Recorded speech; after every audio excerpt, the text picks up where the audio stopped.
सना ma'am, संभल कर।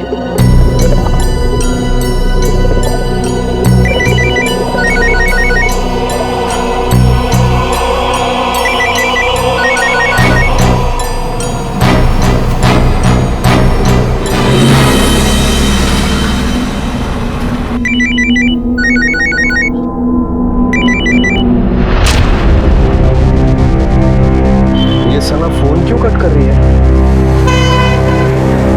चलो भैया।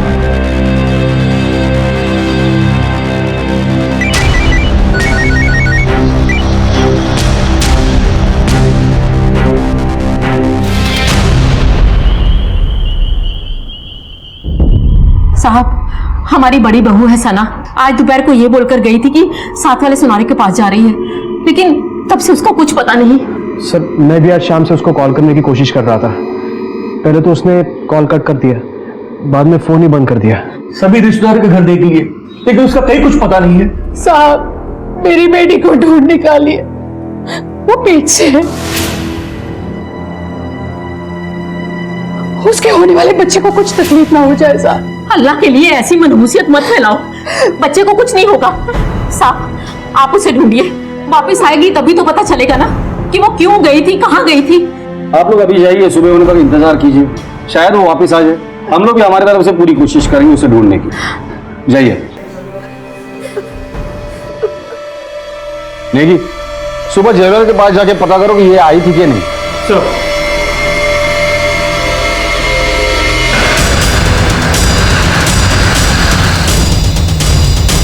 सना जी यहाँ पर नहीं आई सर, और अगर आई होती तो मैं आपको जरूर बताता सर। उनकी फैमिली के साथ मेरा घर जैसा रिलेशन है सर।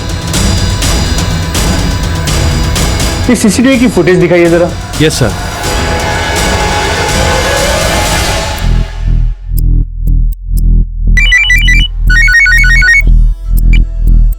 हाँ नहीं, बोलो। सर, मैंने ज्वेलरी शॉप ओनर से बात किया, उसने कहा कि सना यहाँ आई नहीं, और सर वो सच कह रहा है, क्योंकि मैंने इस बात को यहाँ की सीसीटीवी फुटेज से भी वेरीफाई किया। तो उसके घर वालों ने झूठ क्यों बोला? आज दोपहर को ये बोलकर गई थी कि साथ वाले सुनारे के पास जा रही है। सर, बातें काफी उलझी हुई लग रही हैं। नेगी, बातें तो तब उलझती है जब उन्हें झूठ के धागों से बुना जाता है। सना प्रेग्नेंट है और गायब है, और यही बात अपने आप में काफी सवाल पैदा करती है। अब हमें यह पता करना है कि कौन झूठ बोल रहा है, सना के ससुराल वाले या फिर खुद सना। सर, ये भी तो हो सकता है कि रास्ते में सना के साथ कोई एक्सीडेंट या इमरजेंसी हो गई हो और उसे किसी अस्पताल में एडमिट किया हो सकता है। नहीं, आसपास में जितने भी हॉस्पिटल है, रिक्शा स्टैंड है, वहां पता करो। सना के कॉल रिकॉर्ड्स निकालो और उसके मोबाइल की आखिरी लोकेशन क्या थी वो भी पता करो। जी सर, लेकिन अभी ये समझ में नहीं आ रहा सना अपनी ससुराल वालों से झूठ क्यों बोले। अभी तो ये कहना मुश्किल है कि कौन सच बोल रहा है कौन झूठ। सना के माँ बाप से मिलकर पता करते हैं कि उसके साथ ससुराल में क्या हो रहा है। हो सकता है कि वो वाकई किसी मुसीबत में। खुदा के लिए चुप हो जाओ असमा, हमारी बच्ची मिल जाएगी, पुलिस ढूंढ रही है उसे। साहब, हमारी बच्ची, कुछ पता चला उसका? साहब, 8 महीने की प्रेग्नेंट है वो। उसी सिलसिले में हमें आपसे बात करनी है। सना की जिंदगी में ऐसा क्या चल रहा था कि वो अपने ससुराल वालों से झूठ बोलकर घर से निकली? साहब, मोम थी मेरी बच्ची, लेकिन फरहान से निकाह के बाद औलाद बनकर उसे बहुत कुछ सहना पड़ा था। निकाह के 4 साल बाद भी जब उसे बच्चा नहीं हुआ ना, तो उसकी सास ने उसका जीना हराम कर रखा था। सना मेरा बच्चा, बिल्कुल फिक्र मत कर, सब ठीक हो जाएगा। हाँ बेटा, तेरे अब्बू अम्मी तेरे साथ है। आसमा बहन, भाई साहब जरा बाहर आइए, मुझे आपसे बात करनी है। सलमा बहन, खुदा के लिए हमारी बेटी पर रहम कीजिए। अरे रहम कीजिए, रहम कीजिए, और कितनी बार रहम करूं? अगर आप अपनी बेटी के लिए रो रही है ना, तो मुझे भी अपने बेटे की फिक्र है। 2 बार पहले ही बच्चा गिर चुका है। इस बार अगर उसने मुझे घर का वारिस नहीं दिया ना, तो मैं अपने बेटे का दूसरा निकाह पढ़वा दूंगी। हाँ सर, अम्मी सना पे प्रेशर डाल रही थी, लेकिन उन्हें तो बस एक बच्चे की आरजू थी जो अगले महीने आने वाला है। वैसे अम्मी भला सना के लिए प्रॉब्लम क्यों क्रिएट करेंगे? साहब, घर में बच्चे की ख्वाहिश रखना कोई गुनाह तो नहीं है ना। ये मेरा बड़ा बेटा है, बिना औलाद रहेगा तो लोग कैसी कैसी बातें करेंगे। ये मेरे छोटे बेटे की बीवी आफरीन है, इसको एक बच्ची है। मैं तो इसलिए कह रही थी, सब कुछ ठीक ठाक चल रहा था, पता नहीं क्यों चली गई। सना कौन से डॉक्टर के पास ट्रीटमेंट के लिए जाती थी? सर, मेरे शौहर खुद एक डॉक्टर हैं और सना भाभी की देखरेख वही कर रहे थे। क्या आप यकीन के साथ कह सकते हैं कि इस बार प्रेगनेंसी में कोई कॉम्प्लिकेशंस नहीं थी? जी नहीं, इस बार की प्रेगनेंसी में कोई प्रॉब्लम नहीं हुई। और सना भाभी सिर्फ मेरी पेशेंट ही नहीं बल्कि मेरी भाभी जानती है। उनका यूट्रस वीक था, इसलिए 2 बार उनका मिसकैरेज भी हुआ था। ये ऐसा तो नहीं कि पहले 2 बार यूट्रस कमजोर था इसलिए बच्चा गिराना पड़ा था, और इस बार नीयत कमजोर थी इसलिए बच्चा गिराने का प्रेशर था उन पर। मेरा मतलब लिंग परीक्षण से। देखिए सर, ना तो मेरे घर वालों की ऐसी सोच है और ना इस तरह का कोई गलत काम मेरे क्लिनिक में होता है। अगर आपको यकीन ना हो तो मेरे रिकॉर्ड्स चेक कर सकते हैं या फिर बाहर बैठे हुए मेरे पेशेंट से पूछताछ कर सकते हैं। ना तो मैं गलत काम करता हूँ और ना गलत काम में किसी का साथ देता हूँ। सना से आखिरी बार कब मिले थे और कहाँ मिले थे? घर पे, कल सुबह ब्रेकफास्ट के वक्त। ठीक है।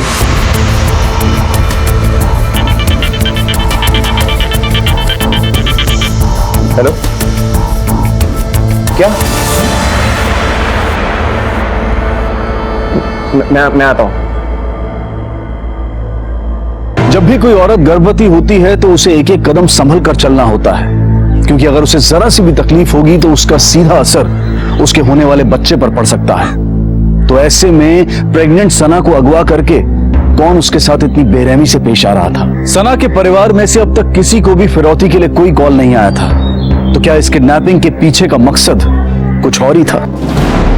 सना के कॉल रिकॉर्ड सर, सना की सास के मुताबिक सना दोपहर 2 बजे घर से निकली थी ज्वेलर की दुकान जाने के लिए, और सना के कॉल रिकॉर्ड्स के मुताबिक जैसे ही वो घर से निकली उसने अपने देवर एजाज को फोन किया। एक बार नहीं, कई बार। उसका फोन शाम 5 बजे स्विच ऑफ हुआ। इंपॉर्टेंट बात यह है कि उसका फोन जहां स्विच ऑफ हुआ उसकी मोबाइल की लोकेशन एजाज के क्लिनिक के आसपास की ही थी। तो सना के कॉल रिकॉर्ड से यह भी पता चला कि उसके और एजाज के बीच अक्सर बातें हुआ करती थी। नेगी, ये फैमिली जितनी दिखती है उतनी सीधी है नहीं। एक ही घर में रहते हुए भाभी और देवर के बीच इतनी सारी बातें, वो भी फोन पर, क्यों?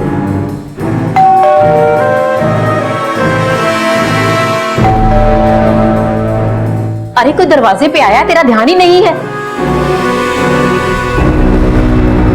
नमस्ते। नमस्ते। उमा बहन, सना घर में नहीं है, बाद में आना। कब तक आ जाएगी? जैसे आ जाएगी मैं बुला लूंगी। ठीक है जी, नमस्ते। नमस्ते।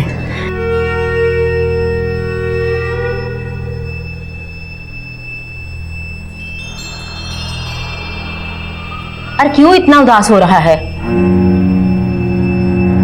देख बेटा, किसी के चले जाने से दुनिया खत्म नहीं हो जाती। चिंता मत कर, खालिद भाई साहब अभी भी अपनी बेटी का निकाह तेरे साथ करने के लिए तैयार है। तू जब हाँ करेगा मैं तेरा दूसरा निकाह पढ़वा दूंगी।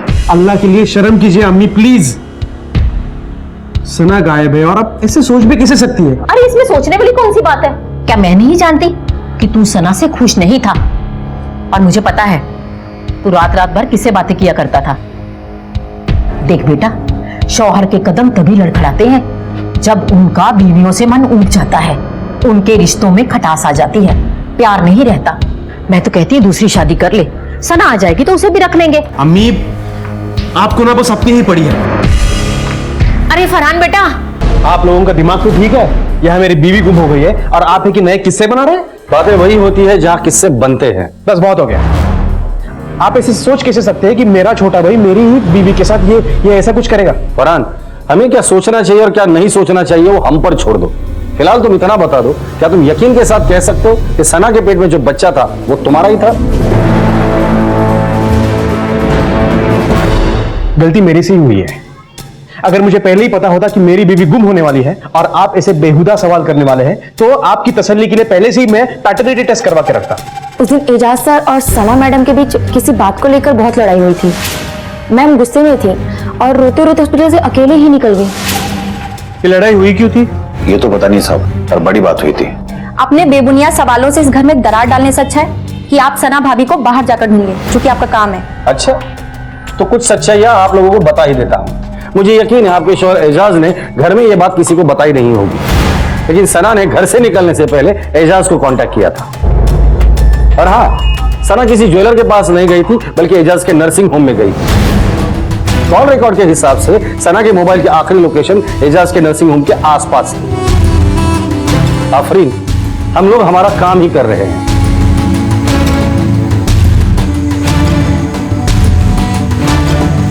देखिए, आप मुझे छोड़िए। देखिए, आप मुझे छोड़िए। मेरे हॉस्पिटल चुपचाप चल हमारे साथ। क्या करेंगे मेरे साथ? आपने सर, मैंने कुछ नहीं किया सर। सर, आप मुझे क्यों मार रहे हैं? सर, मेरा विश्वास मानिए सर, ना भाभी और मेरे बीच में ऐसा कुछ नहीं था जैसा सोच रहे हैं सर आप। सर, मैं गायनेकोलॉजिस्ट हूँ सर। सर, सना भाभी नहीं सर, और भी बहुत सारे पेशेंट्स आते हैं मेरे यहाँ, फीमेल पेशेंट, सबके टच में रहता हूँ सर मैं। टच में नहीं रहता है तू? आमने सामने रहता है। दीपक,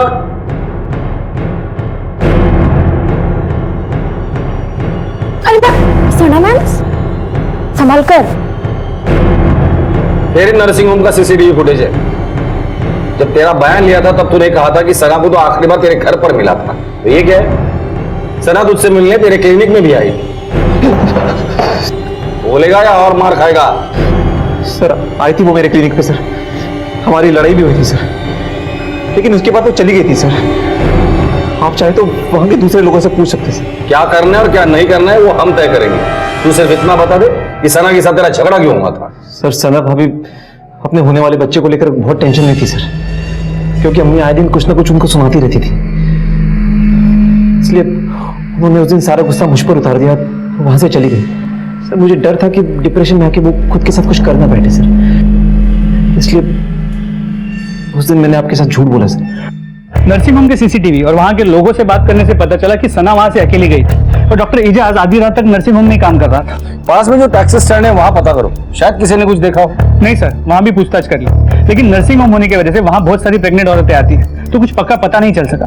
नहीं, इस सना का 2 बार मिसकैरेज होने के बाद वो 8 महीने की प्रेग्नेंट थी और गायब हो गई। मुझे लगता है इस फैमिली को अच्छे से टटोलना होगा। हमारे सारे सवालों के जवाब वहीं से मिलेंगे हमें। जी सर। हेलो, शर्म नहीं आई? क्या चल रहा था तुम दोनों के बीच बता? अरे अपनी भाभी के साथ तूने। छोड़ इसे, शर्म तो मुझे आ रही है कि मेरी कोख ने इसको जन्म दिया। सच सच बताइए आप, भाभी के और आपके बीच में क्या चल रहा था? अरे मेरे पीठ पीछे ये सब कर रहा था तू? भाई कहलाने लायक ही नहीं है तू। हाथ हटाइए भाईजान। छोड़ो तुम दोनों, जिसकी वजह से तुम दोनों लड़ रहे हो ना, वो तो घर में है नहीं। एक बार उसे घर पे आने दो, मैं क्या हाल करती हूँ उसका।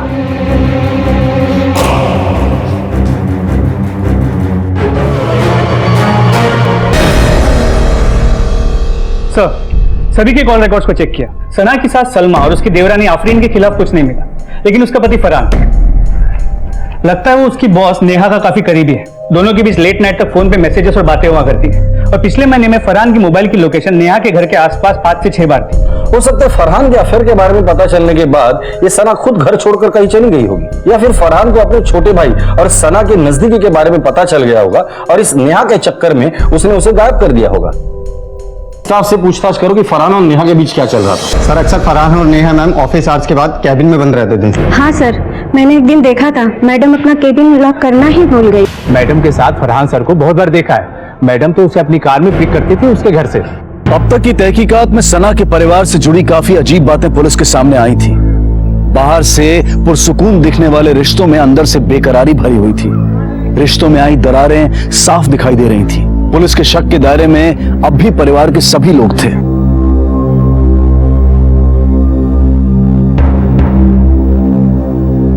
लेकिन सवाल यह था कि लाचार और बेबस प्रेग्नेंट सना पर यह जुल्म क्यों उठाए जा रहे थे? आखिर सना के साथ क्या होने वाला था? फरहान के ऑफिस एम्प्लॉय से यह बात कंफर्म हुई है कि फरहान और नेहा के बीच एक्स्ट्रा मैरिटल अफेयर है। उठाकर लेकर और इस फरहान और नेहा को। जी सर।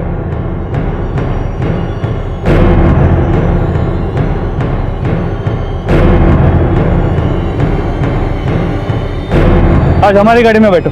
अरे चल, ले चलो इसे। कहाँ लेके जा रहे हो? चला। क्यों लेके?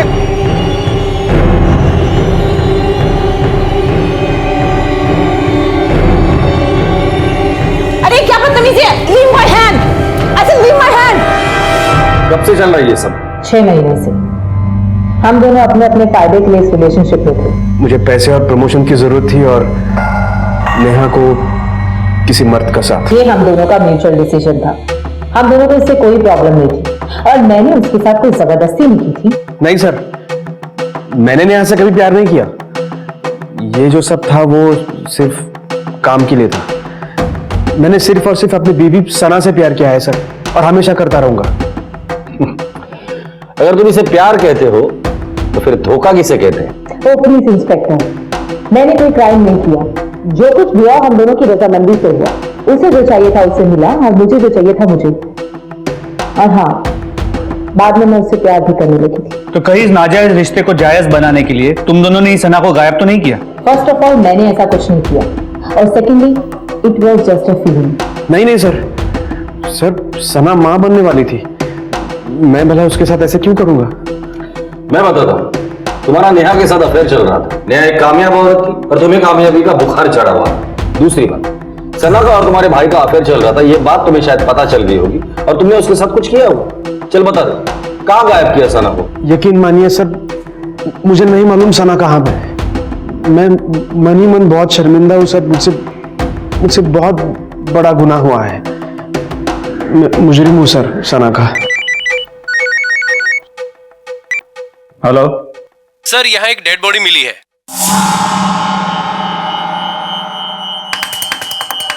सर। क्या?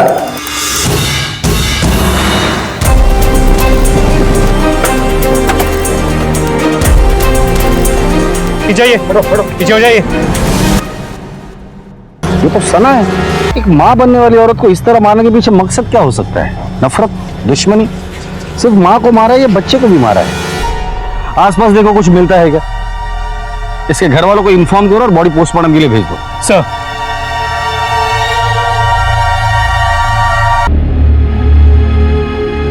देखा, मैं कहता था ना कुछ नहीं होगा, और डॉक्टर ने भी कह दिया कि कोई कॉम्प्लिकेशन नहीं है। अब तो खुश हो ना?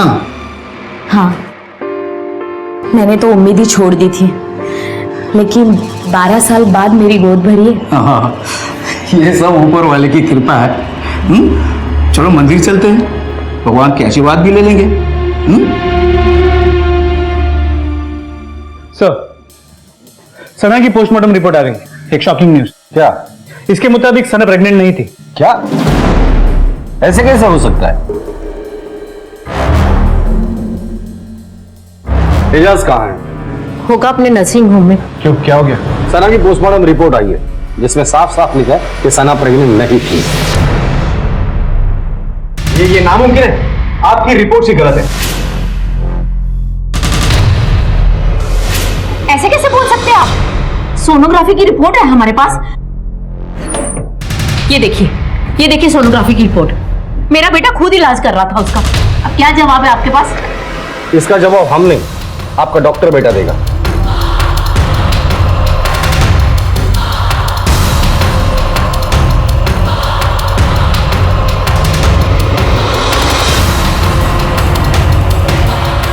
अरे सुनो। जी सर। डॉक्टर एजाज कहाँ है? साहब को आज सुबह से मैंने देखा नहीं, शायद वो नहीं आए हैं। पुलिस के लिए खुलासा हैरान कर देने वाला था कि सना प्रेग्नेंट नहीं थी। क्या सना जानती थी कि वो 8 महीने की प्रेग्नेंट नहीं है? क्या सना मुजरिम थी या फिर वो खुद किसी जुर्म का शिकार थी? उसके साथ ये सब किसने किया था? किसने मारा था उसे? उसके पति फरहान ने, उसकी सास ने, उसके देवर एजाज ने, या उसकी देवरानी आफरीन ने, या फिर कोई और ही था इस साजिश के पीछे?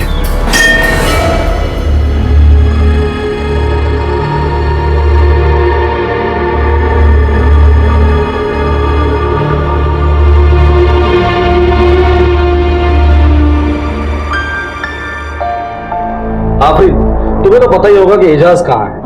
जी नहीं सर, मुझे नहीं पता। तो तुम्हें ये भी नहीं पता होगा कि सना प्रेग्नेंट नहीं थी। सर, पिछले कुछ दिनों से उन दोनों के बीच कुछ हरकतें तो चल रही थी, और एजाज भी मुझसे कुछ कटे कटे से रहते थे। एजाज, आपका फोन।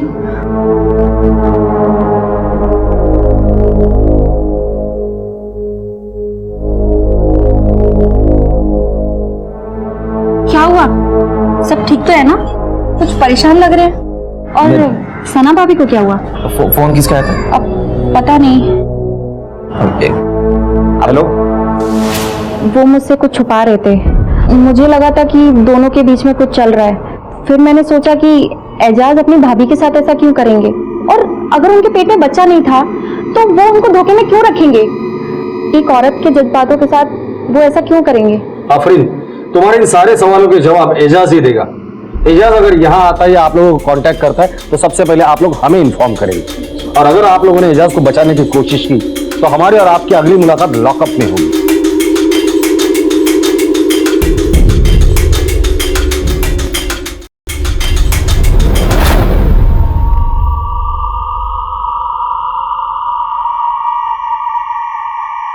अभी मुझसे चला नहीं जा रहा है जी। यहाँ थोड़ी दूर पर जाकर रिक्शा मिल जाएगा।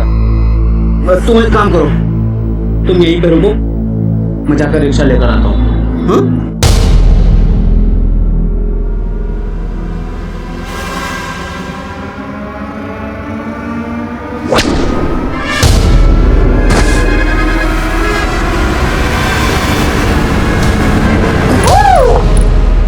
सना और एजाज के बीच उस दिन किस बात को लेकर झगड़ा हुआ होगा? अरे ये एजाज अचानक गायब कहाँ हो गया? नेगी, ये एजाज के नर्सिंग होम में जाकर उसके और पेशेंट के बारे में पता करो। कहीं सना की तरह किसी और पेशेंट को भी इसने फेक प्रेगनेंसी का झांसा न दिया। और हाँ, इस एजाज का mobile number, debit card, credit card सब ट्रैकिंग पे डाल दो। सर, अल्लाह का कहर पड़ेगा तुम लोगों पर। अरे एक दिन भी हमारी बेटी चैन की सांस नहीं ले पाई तुम्हारे घर में, और वो तुम्हारा बेटा एजाज, उसने तो हद कर दी। मेरी बेटी के साथ कितना बड़ा खिलवाड़ किया। उसे झूठ बोला कि वो माँ बनने वाली है, और जब उसका झूठ सामने आया तो मेरी बेटी को मार ही डाला उसने। कसूर मेरे बेटों का नहीं है, तेरी बेटी का कसूर है। मनहूस थी मनहूस, क्या खुशी दे पाई मेरे बेटे को? एक बच्चा तक तो दे नहीं पाई, बात करती है।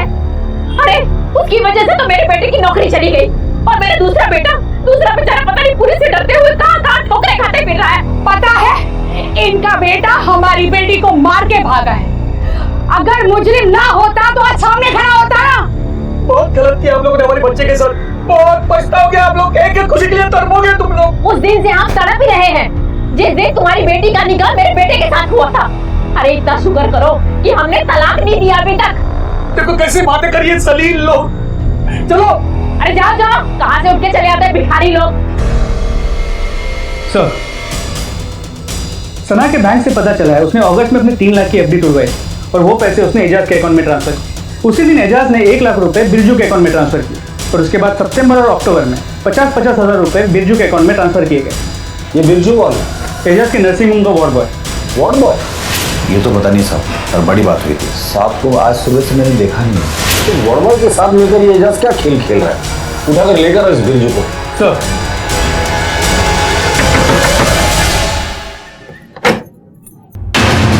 बिरजू, साहब मेरा बच्चा चोरी हो गया। सब कुछ भी कीजिए, मेरा बच्चा ढूंढ लाइए। मैं आपके हाथ जोड़ती हूँ साहब, मेरा बच्चा ला दीजिए। हमें नहीं पता साहब, हमें तो ये भी नहीं पता कि हमारे पति के पास इतना पैसा आया कहाँ से। साहब हमारा बच्चा। आपका बच्चा चोरी कैसे हो गया? साहब वो दिन ना, चलो दर्शन करने जाना ना मुन्ना। सुनो, हाँ मुन्ने को ना भगवान के अच्छे से दर्शन करवा के लाना। स्वाति, मैं मुन्ने को अच्छे से भगवान के दर्शन भी करवाऊंगा और आशीर्वाद भी दिलाऊंगा। तू एक काम कर, तू फटाफट खाना बना। वैसे मुझे नर्सिंग होम भी जाना है ना। हाँ स्वाति, स्वाति, क्या हुआ? बर्बाद हो गया। उन्हें कहा है? मेरे सर पे मारा पीछे से, उठा कर लेकर चला गया। स्वाति मैं क्या करूं? क्या चल रहा है ये सब? बता क्यों मारा सना को, और डॉक्टर एजाज कहाँ है? बोल। हमको छोड़ दो साहब, हम गरीब आदमी हैं साहब। तू और गरीब? भगवान करे इस देश में तेरे जैसे गरीब पैदा हो जिनके अकाउंट में 2 लाख रुपए हो। साहब ऐसी मत कर यार, मेरे अकाउंट में 2 लाख रुपए सर, मेरे पास कुछ नहीं है साहब। वही 2 लाख रुपए जो पिछले 3 महीने में डॉक्टर एजाज ने तेरे अकाउंट में ट्रांसफर किए थे।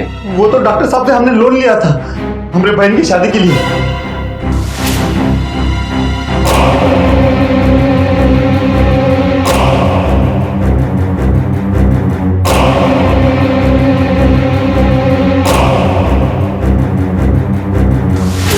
हो गई शादी? हाँ साहब हो गई। फिर ये 3 लाख रुपए तेरे पास कहाँ से आए? साहब ये पैसा मेरा नहीं है साहब। हमें नहीं मालूम साहब। ये पैसे हमें तेरे घर से मिले थे। मानो साहब, सब खाते बोलते कि हमारा पैसा नहीं है साहब, ये पैसा हमारा नहीं है। तेरे बच्चे को किसी ने किडनैप नहीं किया था, बल्कि तूने बेचा था। बोल। सर कैसी बात कर रहे हैं सर आप? कोई बाप अपने बेटे को बेचेगा क्या सर? चेतन,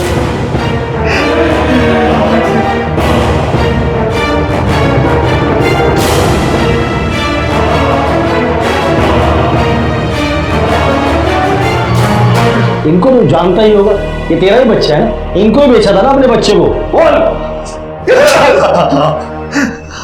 तेरे कॉल रिकॉर्ड की वजह से हम लोग इन तक पहुंचे हैं। तेरे जैसा बाप हो ना तो अपने बच्चे के साथ कुछ भी कर सकता है।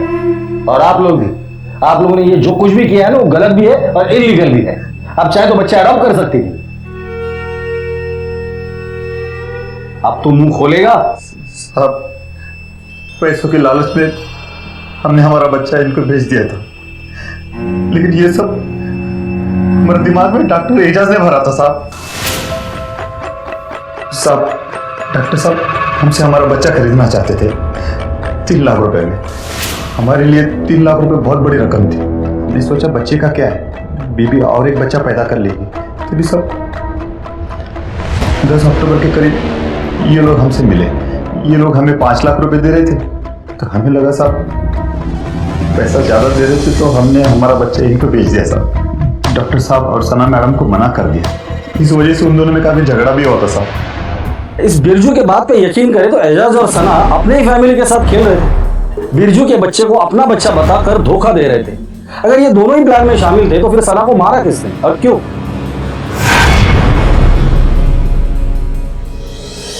इस एजाज का मिलना बहुत जरूरी है। समझ में नहीं आ रहा ये सब करने के पीछे उसका मकसद क्या है। एजाज के जितने भी फैमिली मेंबर्स हैं सबके मोबाइल नंबर ट्रैकिंग पे डाल दो, खबरियों को काम पर लगा दो, और एजाज के मोबाइल पे या बैंक अकाउंट में कुछ भी हरकत होती है तो सबसे पहले मुझे इन्फॉर्म करो। सर, हेलो सर, शिव मंदिर वाले रोड के पास एक लाश मिली है। ठीक है, हम अभी आते हैं। आइए सर, मैंने ही आपको फोन किया था। सर, इस औरत का भी पेट काट के मारा गया, और अगर ये बच्चा इसी का है तो कोई प्रेग्नेंट औरत को क्यों टारगेट कर रहा है? दीदी बहुत हो गया दरिंदगी का खेल, अब इस दरिंदे का शिकार करने का वक्त आ गया है। एक और तकरीबन 8 महीने की गर्भवती महिला कुसुम को मौत के घाट उतार दिया गया। आखिर कौन था जो गर्भवती महिलाओं को अपना निशाना बना रहा था, और इस सब के पीछे उसकी मंशा क्या थी? क्या ये सब एजाज कर रहा था? इस बेरहमी से पेट काटकर बच्चा निकालकर वो अपनी किस जहनियत का सबूत दे रहा था? सच जानने के लिए पुलिस इली चोटी का जोर लगा रही थी। सर, ये केशव है।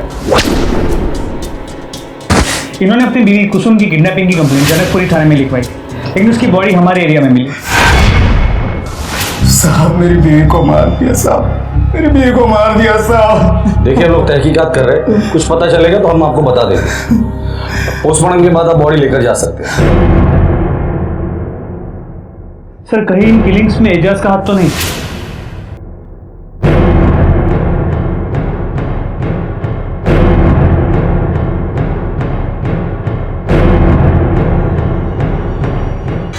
तो 16 अक्टूबर को जनकपुरी के शिव मंदिर एरिया से कुसुम गायब हुई, और सना एजाज के नर्सिंग होम के यहाँ से अगवा हुई, जो कि चाणक्यपुरी में। दोनों की बॉडीज हमारे एरिया में मिली।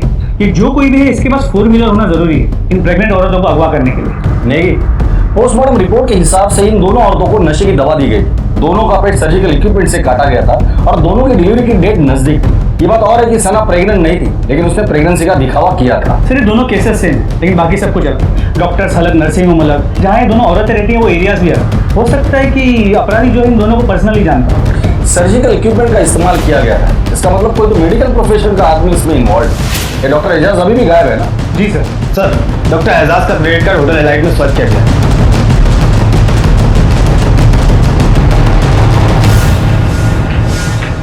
ये डॉक्टर एजाज है, ये यहाँ रुका है? जी सर।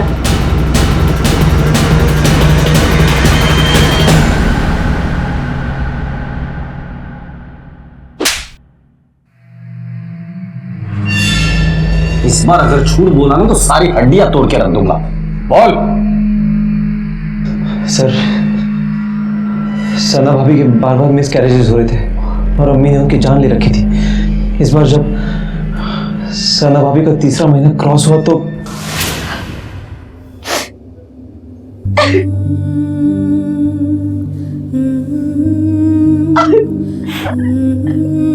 भाभी, वो बच्चा सना भाभी की आखिरी उम्मीद था सर। अम्मी ने सना भाभी को कह दिया था कि अगर इस बार बच्चा नहीं हो गया तो वो भाईजान की दूसरी शादी करवा देंगे। एजाज, मेरी जिंदगी बर्बाद होने से बचा लो प्लीज, नहीं तो मेरा घर टूट जाएगा, मेरी गृहस्थी बर्बाद हो जाएगी। तुम प्लीज मेरी हेल्प करो, नहीं तो मैं खुद को खुद कर लूंगी। अम्मी जान अडॉप्शन के बिल्कुल खिलाफ थी सर, और ये बात भाईजान और सना भाभी को अच्छी तरह से पता थी सर। अम्मी के दिमाग में वही सारी धक्के बातें भरी हुई थी, अपना खून, अपना बच्चा। इसलिए मैंने ही सना भाभी को फेक प्रेगनेंसी का आइडिया दी सर। इत्तेफाकन उसी दौरान मुझे पता चला कि हमारे वार्ड बॉय बिरजू की वाइफ माँ बनने वाली है। मैंने बिरजू से बात भी कर ली थी और वो तैयार भी हो चुका था सर। और ऐन वक्त पर बिरजू अपनी बात से मुकर गया सर। सना भाभी को जब ये बात पता चली तो वो सुनार के यहाँ जाने का बहाना करके घर से निकल के सीधे नर्सिंग होम आ गई मुझसे मिलने, और इसी बात पर हमारा झगड़ा हुआ सर उससे। मैं कुछ सुनना नहीं चाहती, मैं कुछ सुनना नहीं चाहती एजाज। तुमने मुझसे वादा किया था कि तुम मुझे बच्चा ला कर दोगे। मुझे कहीं से बच्चा ला के तो मुझे नहीं पता कि तुम्हारी जिम्मेदारी तुमने वादा की तो तुम्हें पूरा करना पड़ेगा। सना भाभी की बात भी सही थी सर, उनकी परेशानी सिर्फ मेरी वजह से थी। ये सब बातें तुमने पहले क्यों नहीं बताई हमें? सर एक डॉक्टर होने के नाते ऐसा कोई भी इलीगल काम करने से मेरा लाइसेंस रद्द हो सकता था सर। मैं डर गया था सर। मैं जानता हूँ मुझसे गलती हो गई सर, लेकिन मेरी नीयत गलत नहीं थी। गलत काम गलत ही होते हैं, चाहे नीयत कितनी भी अच्छी हो। इसे जानते हो?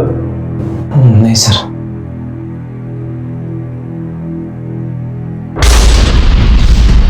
हाँ माँ, मैं बिल्कुल ठीक हूँ, आप चिंता मत करो। मैं भी बस आ रही हूँ, रास्ते में ही हूँ। अगर डॉक्टर एजाज नहीं तो कौन है? नेगी, इन दोनों के सिलसिले कड़ियों को हमें जोड़ना है। कुसुम और सना के फैमिली मेंबर से बात करके पता करो वो कौन लोग थे जिन्हें ये पता था कि ये दोनों 8 महीने की प्रेग्नेंट थी और डिलीवरी के नजदीक थी। जी सर। अब तक तो एजाज गायब था और शक की सुई उस पर ही टिकी हुई थी, लेकिन एजाज के मिल जाने के बाद भी पुलिस ये गुत्थी नहीं सुलझा पाई कि सना को किसने मारा और उस दूसरी औरत कुसुम को किसने मारा। पुलिस ने एक मुश्किल लेकिन पुख्ता तरकीब ढूंढ निकाली। ये पता किया गया कि गर्भवती महिलाओं के करीबी और दूर के लोगों में से कितने लोग ये जानते थे कि वो औरतें मां बनने वाली हैं। हर एक नाम को बारीकी से जांचा गया और आखिरकार उनके सामने वो नाम आ ही गया जो इन सब में कॉमन था। सर, इन दोनों केसेस में एक कॉमन नाम सामने आया, उमा देवी। ये इन दोनों के घर पे मालिश और देखभाल का काम करने जाती है। एड्रेस पता कर लिया।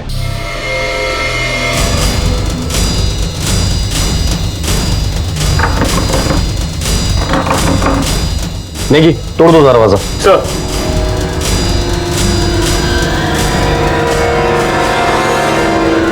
नमस्ते। सना घर में नहीं है, बाद में आना।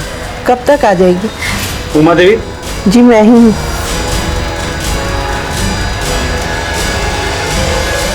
साहब आप कैसी बातें कर रहे हैं? कुसुम और सना मेरी बेटियों जैसी थी, भला मैं उनको क्यों मारूंगी? उमा जी, कुसुम और सना के गायब होने के वक्त से लेकर मौत होने तक आप कहाँ थी?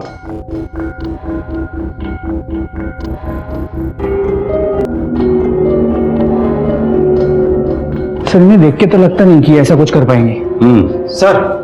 सर एक और केस आया है सेम।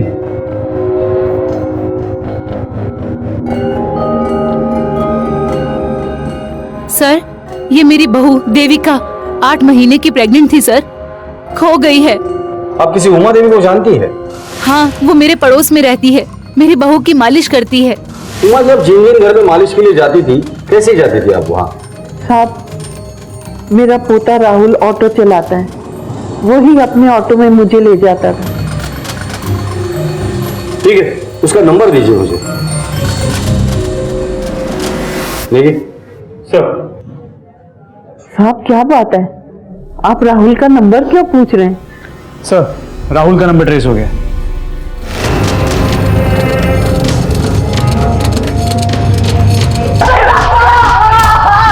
रुक जाओ। सर ये देखिए। आपको गलत फहमी हुई है, मेरा पोता ऐसा कुछ नहीं कर सकता, वो किसी को मार नहीं सकता। सर मैं बता रहा हूँ, मेरे पास उठाओ इसे। सर मार क्यों रहे हैं सर? मैं आपको सब बताता हूँ सर। बोल बोल बोल। सब बताता हूँ। हाँ मैंने ही सबको मारा है सर। सर मार क्यों रहे हैं सर? मैं बता तो रहा हूँ आपको सर। और क्या करता सर? मैं बचपन से ही डॉक्टर बनना चाहता था, पढ़ने में भी अच्छा था, नंबर भी ठीक ठाक आते थे सर, कॉलेज गया था सर, एडमिशन लेने के लिए।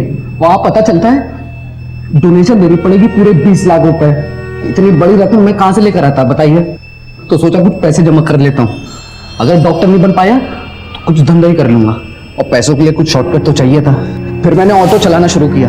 और फिर ना सर, मैंने एक दिन अखबार में भी पढ़ा कि बे औलाद लोग नवजात बच्चे के लिए 3-3 लाख रुपए देने को तैयार है। और सच बताऊं सर, मैंने हॉस्पिटल से भी बच्चे चुराने की सोची थी, लेकिन फिर याद आया वहां तो सीसीटीवी कैमरास और सिक्योरिटी भी टाइट होती है। सोचा बच्चे को रहने देता हूँ, माँ को ही उठा लेता हूँ बच्चे के साथ। और वैसे भी सर 8-9 महीने की प्रेग्नेंट औरत में जानी कितनी होती है।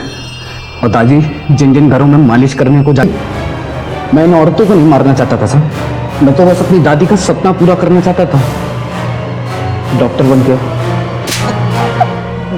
अपने दादी का सपना पूरा करने के लिए तूने 2 परिवार का सपना तोड़ दिया, उनकी खुशियां छीन ली। अब जेल में सड़कर पूरा करना अपने दादी का सपना। सर मैं तो सब बता दिया आपको, मैं कुछ नहीं छुपाया आपसे सर। सर सॉरी सर, गलती हो गई, मेरी बात तो सुन लो, मैंने सब बता दिया आपको।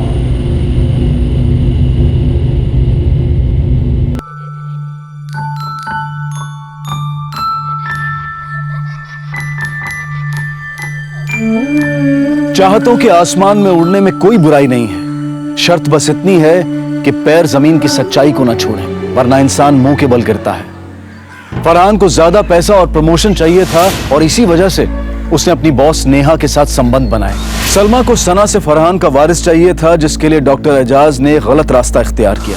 सना को अपनी शादी को बचाने के लिए बच्चा चाहिए था, इसलिए वो एजाज की बातों में आ गई। और राहुल को डॉक्टर बनने के लिए बहुत सारा पैसा चाहिए था, जिसके लिए उसने खौफनाक जुर्म का रास्ता चुना। लेकिन इन सब की चाहतों का अंत बुरा ही हुआ। जुर्म का रास्ता चुनने की बजाय अगर इंसान अपनी प्रतिभा पर भरोसा करे और कोशिश करता रहे तो वो जरूर कामयाब हो सकता है।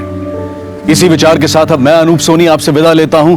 फिर मुलाकात होगी अगले एपिसोड में एक और चौंका देने वाले केस के साथ।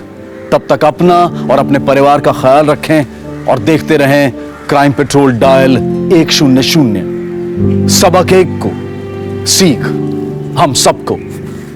जय हिंद।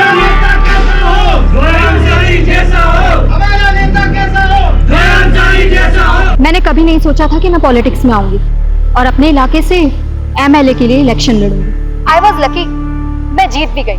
आप पॉलिटिशियन जहीर अंसारी की बेटी और आपकी छोटी अम्मी मुमताज अंसारी भी पॉलिटिशियन है। और अब आप उनकी पार्टी ही नहीं, आपकी छोटी अम्मी मुमताज अंसारी के खिलाफ निर्दलीय खड़ी।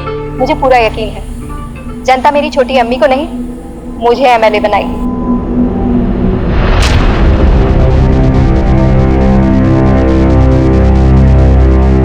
तुम तो ऐसी चीड़ रहे हो जैसे कि उसने सच में इलेक्शन जीत लिया हो। वो जहीर अंसारी से नहीं, मुमताज अंसारी से इलेक्शन लड़ रही है। एक बार को वो आपको हरा देती, लेकिन मुझसे कभी नहीं जीत पाएगी। जब अहम से अहम टकराता है तो मैं किसी का नहीं जीतता है, और जब लड़ाई वर्चस्व की हो और आदत में हारना ना हो तो ऐसा द्वंद छिड़ता है कि प्रतिद्वंदी अपना सब कुछ दांव पर लगा देता है। आज का ये केस एक परिवार की तूतू मैमे के उस अतीत को दर्शाता है कि जिसमें जब सत्ता का रंग खुला तो रिश्तों का ऐसा चीरहरण हुआ कि इज्जत मान मर्यादा सबने दहलीज लांघ दी।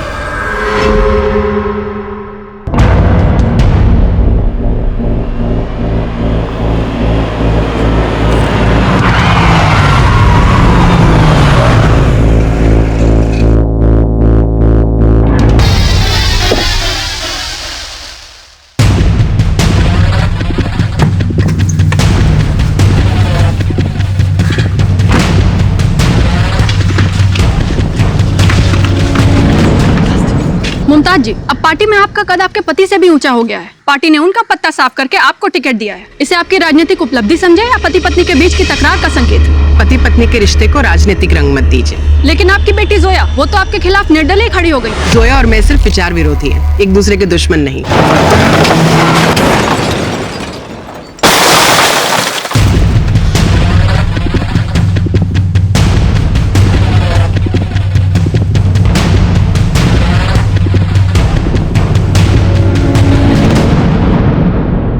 अगर आप इलेक्शन जीत गई तो जनता के लिए नया क्या करेंगे आप? देखिए, वैसे मुद्दे तो कई हैं, लेकिन खास तौर पे मैं औरतों के लिए ऐसा माहौल बनाना चाहती हूँ ताकि वो अपने घरों में ही नहीं, घर के बाहर भी सुरक्षित महसूस करें। घरेलू हिंसा जितना बड़ा मुद्दा है, उससे कई ज्यादा सेंसिटिव इश्यूज हैं। औरतों के साथ होने वाली छेड़छाड़, मोलेस्टेशन और रेप की घटनाएं। मैं खुद एक औरत हूँ, इसलिए औरतों की इज्जत और सम्मान के लिए मुझे कोई भी कुर्बानी देनी पड़े, मैं कभी पीछे नहीं हटूंगी। मुख्तार साहब, अब मैं खाऊं या मेरी बीवी, थाली तो एक ही है। मुझे पार्टी से कोई शिकायत नहीं है, लेकिन एक दरख्वास्त है आपसे। लोकसभा चुनाव की टिकट बांटते वक्त मुझे तवज्जो जरूर देना। अगर अपनी पार्टी का भला चाहते हो तो अपनी बेटी जोया की जुबान को लगाम लगवाओ। वो सिर्फ तुम्हारे बीवी के खिलाफ नहीं, अपने पार्टी के खिलाफ भी बहुत कड़वा उगल रही है। साहब, हॉस्पिटल से फोन आया था, जोया मैम साहब को वहां पे एडमिट किया गया है।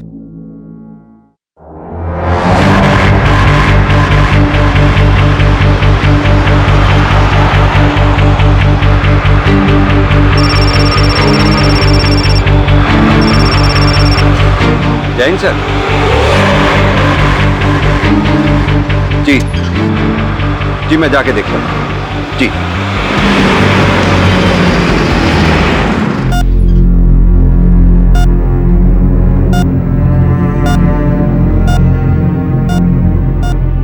जोया, क्या हुआ बेटा? तुम कुछ बोलती क्यों नहीं?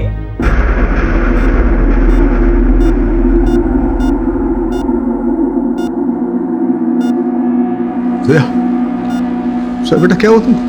जोया, अगर एक आगामी चुनाव कैंडिडेट के साथ ऐसा हादसा हो सकता है तो एक आम महिला खुद को कैसे सुरक्षित समझे? इस हादसे को पुलिस डिपार्टमेंट की नाकामी समझा जाए। पुलिस जोया अंसारी को लेकर कोई भी बयान देने से बच रही है। हालांकि कोई भी ऑफिशियल स्टेटमेंट अभी तक सामने नहीं आया है, लेकिन सूत्रों के हवाले से पता चल रहा है जोया अंसारी का गैंगरेप हुआ है।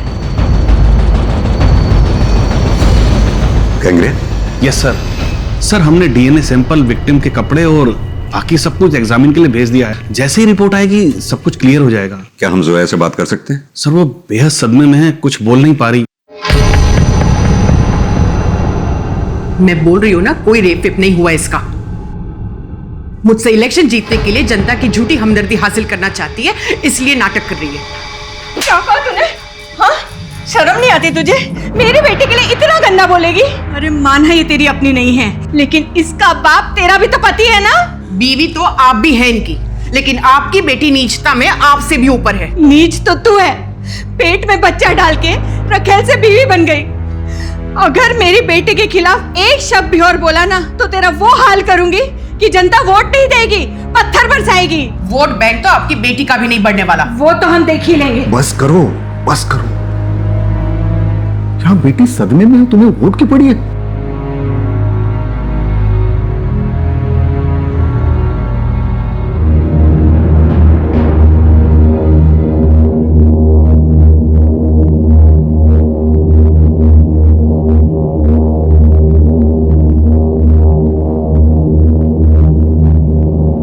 सर, ये जरूर मुमताज ने किया होगा।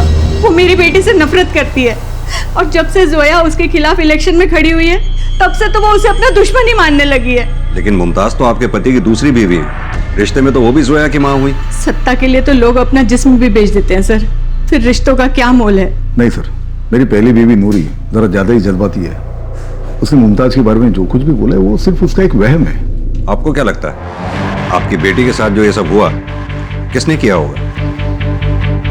मैं अभी कुछ नहीं बोलना चाहता, लेकिन जब मेरा शक पक्का हो जाएगा तब आपको बता दूंगा। किस पे शक है आपको? सर, मैंने अभी कहा आपसे, फिलहाल उसके बारे में कुछ नहीं बोलना चाहता मैं।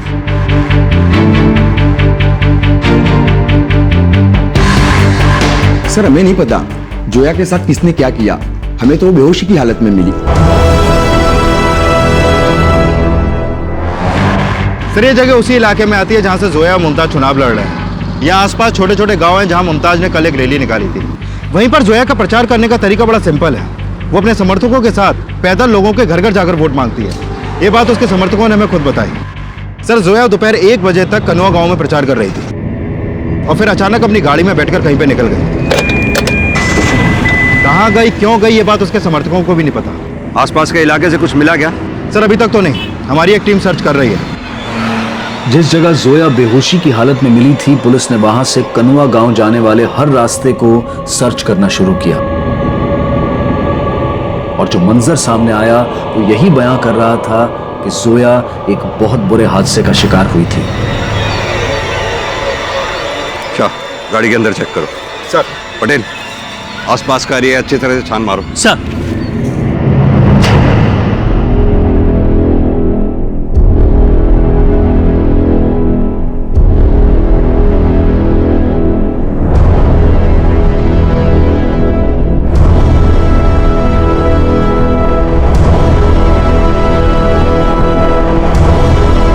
सर यहाँ से कनुआ जाने वाला रास्ता 1 किलोमीटर दूर है, यानी पहले वहां पर जोया को गाड़ी समेत किडनैप किया होगा, फिर यहाँ पे लाके रेप। जोया के साथ किसने क्या किया ये तो सिर्फ जोया ही बता सकती है। जो कुछ भी अब तक सामने आया था वो यही बयां कर रहा था कि जोया अंसारी के साथ गैंगरेप हुआ था। जोया की मां और उसके समर्थकों के बयान मुमताज अंसारी को दोषी बता रहे थे। वहीं मुमताज अंसारी जोया के साथ हुए अपराध को नाटक का नाम दे रही थी, लेकिन वो कौन था जिस पर जोया के पिता जहीर अंसारी को शक था, और क्या वजह थी कि वो उस शख्स का नाम पुलिस को नहीं बताना चाहते थे? कहीं ऐसा तो नहीं जहीर को मुमताज पे शक है और वो मुमताज के खिलाफ इसलिए न बोला हो क्योंकि मुमताज उसी की पार्टी में है, पार्टी और बीवी की छवि खराब ना हो इसलिए उसने चुप्पी साध ली हो। सर ये तो साफ है कि सिर्फ जोया ही मुमताज को चुनाव में हरा सकती है, लेकिन परिणाम मुमताज का भी कम भारी नहीं। अगर फिर भी मुमताज को इनसिक्योरिटी थी तो वो जोया का रेप क्यों करवाएगी? इससे तो उसकी छवि पे ही दाग लगेगा। अगर ये काम मुमताज ने करवाया भी है तो पता ये लगाना है कि वो ये काम किससे करवा सकती है, और ये भी पता करने की कोशिश करो कि चुनाव प्रचार के बाद जोया कहां के लिए अकेले निकली थी। सर जोया के समर्थकों के बयान के मुताबिक जोया 1 बजे कनवा गांव से निकली थी, और जोया के फोन की कॉल हिस्ट्री में उसको आखिरी कॉल 1:15 बजे आदिल अंसारी का आया था।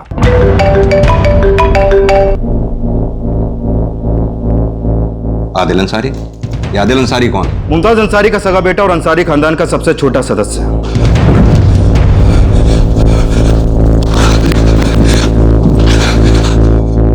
रुक रुक रुक, मुझे जोया बाजी से मिलना है। उनसे मिलने की परमिशन नहीं है। भाई हूँ उनका। माँ घाव देती है और फिर बेटा मरहम लगाने आ जाता है। इसी वक्त चले जाओ तुम यहाँ से। जोया बाजी से मिले बिना नहीं जाऊंगा। अरे रुको, जोया बाजी, अरे रुको। बाजी बताइए मुझे, इसने क्या आपके साथ ये सब? हाँ हाँ हाँ हाँ हाँ हाँ हाँ बाजी बाजी बाजी, डॉक्टर बाजी क्या? डॉक्टर को बुलाओ जल्दी से।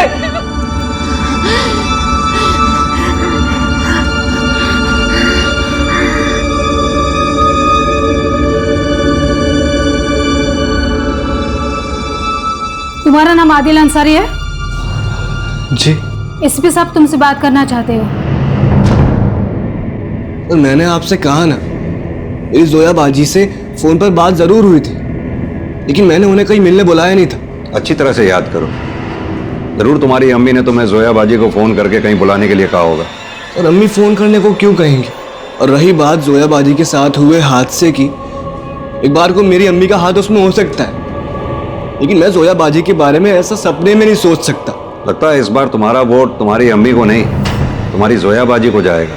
सर अगर माँ चुनने का हक भी मुझे मिलता ना, तभी मैं मुमताज अंसारी को अपनी माँ नहीं चुनता। नेता चुनना बहुत दूर की बात हो गई। आदिल बाबा से पुलिस हॉस्पिटल में कुछ पूछताछ कर रही है। अपनी अम्मी से इतनी नफरत की कोई खास वजह है? उन्होंने मुझे अपनी कोख भी इस वजह से दी कि मेरे अब्बू उनको अपनी बीवी बनाए। एक औलाद पैदा करने के लिए जो औरत साजिश करे वो माँ तो हो ही नहीं सकती। मुमताज के सगे बेटे का बयान भी मुमताज अंसारी की छवि पर सवाल उठा रहा था। वहीं मौका वारदात पर मिली जोया की कार और अब जोया की मेडिकल रिपोर्ट भी यही बयां कर रही थी कि जोया अंसारी का गैंगरेप हुआ था, लेकिन मुमताज अंसारी के तेवर इन दावों से अलग थे। उंगलियां तो बहुत पहले से उठ गई थी मुझ पर। इतनी देर से आए हैं तो मेरे खिलाफ कोई सबूत जुटा कर आए हैं या फिर मेरे विरोधियों का झूठ हजम नहीं हुआ तो मेरा सच सुनने आ गए? जोया की मेडिकल रिपोर्ट पढ़कर आ रहे हैं। यह साफ है कि जोया के साथ गैंगरेप हुआ है, लेकिन अब आप कहेंगी कि जोया ने खुद अपना रेप करवाया है तो सवाल आप पे भी उठेगा। मैंने ऐसा कोई बयान नहीं दिया है। आप ऐसा ऑफिशियली बयान देती भी तो जनता पूरी तरह आपके खिलाफ हो जाती। लेकिन हाँ, आपने हॉस्पिटल में जोया की मां से यही बोला था, यहां तक कि आपका अपना सगा बेटा भी आपके खिलाफ बयान दे गया। देखिए एसपी साहब, जोया ने मेरे बेटे को भी मेरे खिलाफ भड़का के रखा है। आप नहीं जानते वो क्या चीज है। शातिर तो कम आप भी नहीं। सुना है जिस टिकट पर आप चुनाव लड़ रही हैं वो टिकट पहले आपकी पार्टी जोया को देने वाली थी। आपने जौहर दिखा के वो टिकट जोया से छीन लिया और जोया जब निर्दलीय खड़ी हुई तब आप अंधेरे में तीर छोड़ रहे हैं एसपी साहब। मेरा वक्त बर्बाद मत कीजिए, मुझे चुनाव प्रचार के लिए निकलना है। जरा इलेक्शन निपट जाने दीजिए, उसके बाद तसल्ली से मिलेंगे। वैसे भी अब आप जैसे मुलाजिमों के साथ चाय पानी तो लगा ही रहेगा। जी, मैं भी आप जैसे नेताओं को अक्सर अपने थाने की चाय भी पिला देता हूं। उम्मीद है आपको यह मौका चुनाव से पहले मिल जाएगा। चलते हैं।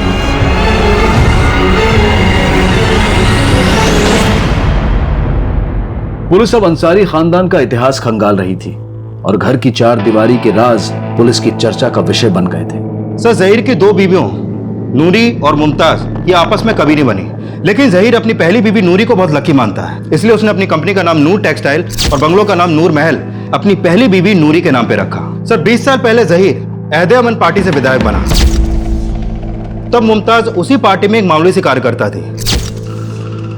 पार्टी के पुराने लोगों ने बताया कि मुमताज ने जहीर को सीडी की तरह इस्तेमाल किया और उससे शादी करने के लिए ऐसा जाल बिछाया कि वो प्रेग्नेंट हो गई। फिर जहीर ने अपनी इज्जत बचाने के लिए मुमताज से दूसरी शादी की। पहले अम्मी ने जो किया सो किया, लेकिन इस बार जो उन्होंने किया इसके बाद मैं उनसे बचा कुचा रिश्ता भी खत्म कर दूंगा। मैं सोच लिया कि मैं अम्मी को बाद में बात करता हूँ। किससे बात कर रहे थे? मेरे दुश्मन भी तुझे अपने लगते हैं। उनको मैं अपना मानता हूँ, आपको तो वो दुश्मनी दिखेंगे ना। तू अपनी अम्मी को छोड़ के गैरों पे यकीन कर रहा है। अफसोस तो इसी बात का है कि आप मेरी अम्मी हो और ये अफसोस मेरी जिंदगी भर रहेगा।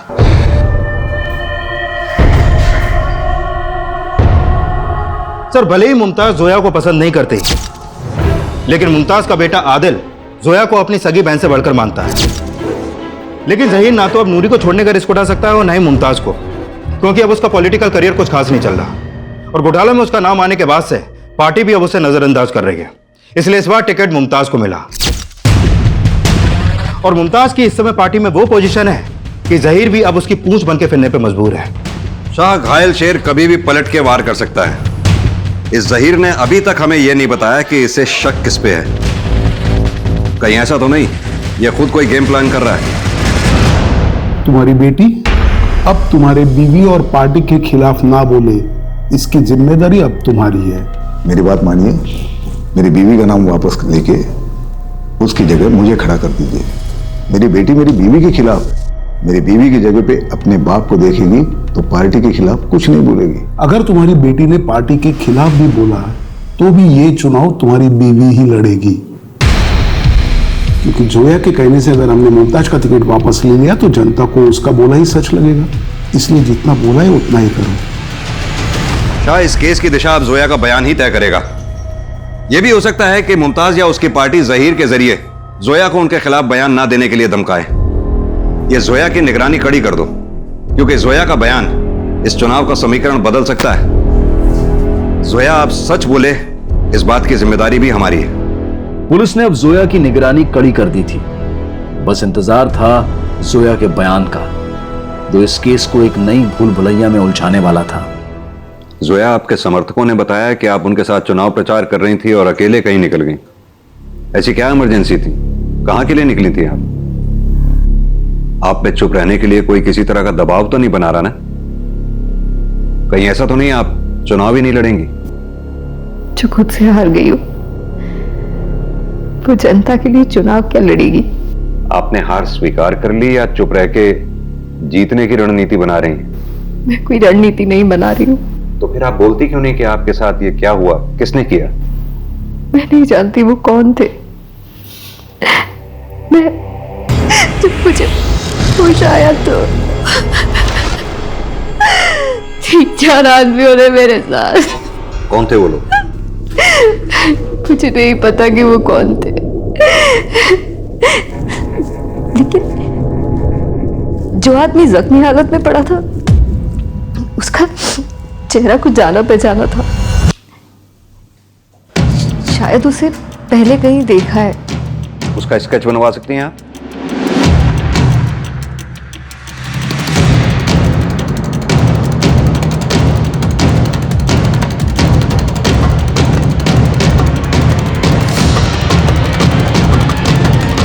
सर ये स्केच तो होशियार सिंह का है, मुमताज का बॉडीगार्ड। अगर ये मुमताज का बॉडीगार्ड है तो फिर जोया को इसे देखते ही पहचान लेना चाहिए था। फिर उसने ये स्केच क्यों बनवाया? सर मुमताज ने होशियार सिंह को जोया के साथ हुए हादसे से एक हफ्ते पहले काम पे रखा था, शायद इसीलिए वो इसे ना पहचान पाई हो।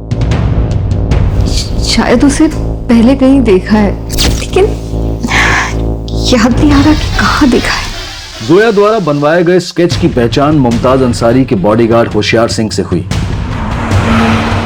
लेकिन इससे पहले कि पुलिस होशियार सिंह को अरेस्ट करती वो फरार हो चुका था। मुझे नहीं पता कि होशियार सिंह कहाँ है और ना ही मैंने उससे कोई कांड करवाया है। ये सब जोया की चाल है। होशियार सिंह से जो कांड करवाया उसे मान लीजिए। मैंने कुछ नहीं करवाया और ना ही होशियार सिंह ने कुछ किया होगा, क्योंकि वो 24 घंटे मेरे साथ रहता है और जिस दिन जोया ने ये रेप का नाटक किया वो उस दिन भी मेरे साथ ही था। तो फिर अब कहाँ गायब हो गया? आप मुझसे क्यों पूछ रहे हैं? जोया से पूछिए। हमें जिससे जो पूछना है हम पूछ लेंगे, लेकिन आप होशियार सिंह को फरार कराकर यह मत सोचिएगा कि चुनाव जीत जाएंगी। चलो शाह।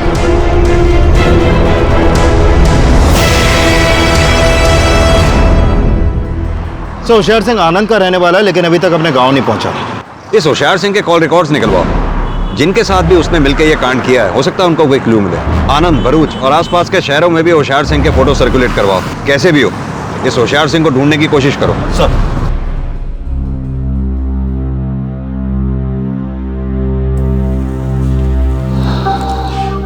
बाजी, जब से आपके साथ ये हादसा हुआ है मुझे पॉलिटिक्स से घिन हो गई। आप ये राजनीति छोड़ क्यों नहीं देती? अगर आपको कुछ हो गया तो मैं बहुत अकेला पड़ जाऊंगा। तुम सही कह रहे हो आदिल। तुम जैसों की राजनीति में कोई जगह नहीं है। तुम जैसों ने ही राजनीति को गंदा करके रखा है। लेकिन बेटा इसने तो कसम खा रखी है ना, चाहे कपड़े उतारने पड़े या इज्जत बेचनी पड़े, तुम 10 से मस नहीं होगी।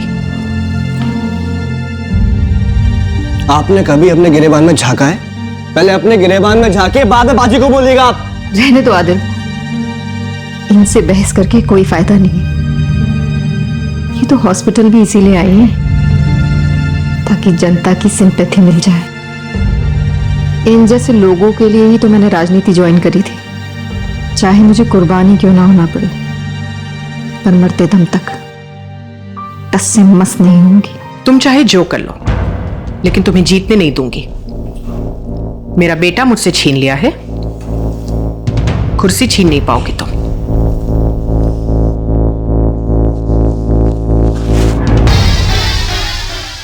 सर होशियार सिंह की फोन लोकेशन क्राइम सीन से मैच नहीं होती है।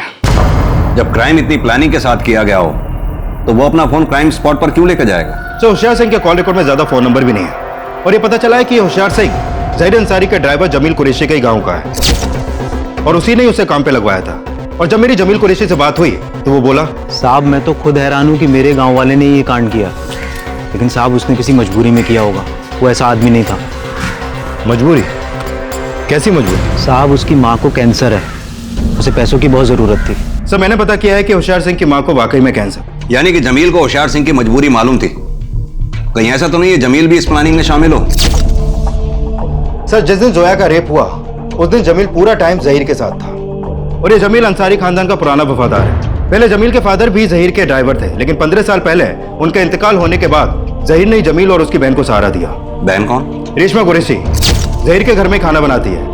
अगर जमील ज़हीर का वफादार है तो हो सकता है मुमताज ने होशियार सिंह को ज़हीर के कहने पर रखा हो। कहीं ऐसा तो नहीं मुमताज के साथ साथ ज़हीर अपनी पहली बीवी नूरी की बेटी जोया के खिलाफ है? क्योंकि मुमताज और ज़हीर एक ही पॉलिटिकल पार्टी के हैं और जोया उनकी विरुद्ध। बात नहीं कर पाया अब तक, लेकिन उसने डायरेक्टली मुमताज का नाम नहीं लिया है, उसने होशियार सिंह का नाम लिया है। इससे यह साबित नहीं होता कि मुमताज ही असली रेपिस्ट। सॉरी, मेरा मतलब। आपका मतलब मैं बहुत अच्छे से समझती हूँ। अपनी बेटी के साथ मिलकर गेम कर रहे हो ना? बस करो मुमताज, मैं तुम्हारा शोहर बाद में और पार्टी का लीडर पहले हूँ। मैं भी अब बस तुम दोनों के झगड़े में पार्टी की इमेज मत खराब करो। मुझे अपनी इमेज की चिंता नहीं है सर, लेकिन पार्टी की इमेज मैं नहीं, ये खराब कर रहे हैं। मैं नहीं, तुम खराब कर रही हो। ज़हीर तुम्हारी रग रग से मैं अच्छी तरह से वाकिफ हूँ। कुर्सी का सपना छोड़ दो और अपनी बची कुछ इज्जत बचाने पर जोर दो। वरना तुम्हारी बीवी और पार्टी दोनों इस तरह लात मारेंगे कि गली का कुत्ता भी नहीं पूछेगा।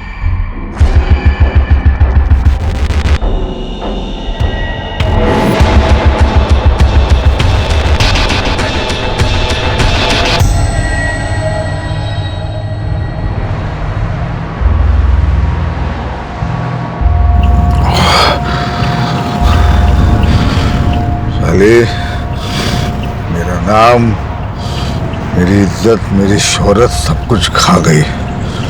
ए जमील, सुन रहा है ना? मुमताज को खत्म करना है। साहब आप अभी होश में नहीं है, हम सुबह बात करेंगे। कल सुबह का सूरज देखना नहीं चाहिए उसने। आज रात को ही खत्म कर दे। जवाब क्यों नहीं दे रहे हैं? बोल। साहब आपको चढ़ गई है, हम सुबह बात करेंगे ना। मुझसे जबान लड़ा था? हाँ? मुझसे जबान लड़ा। गाड़ी रोक, गाड़ी रोक। मेरे से जबान लड़ा था? हाँ? चल आजा बाहर, आजा। मेरे से जबान लड़ा, मेरे से जबान लड़ा था, मेरे से जबान लड़ा था।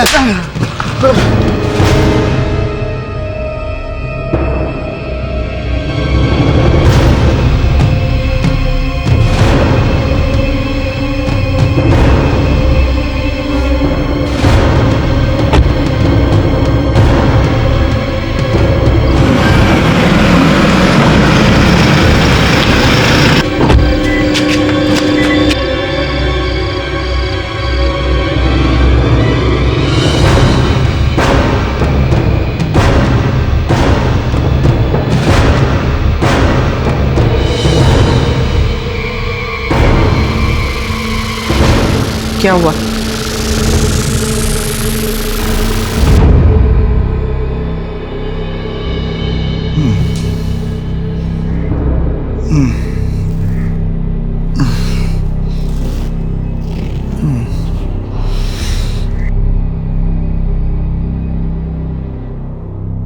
मुमताज,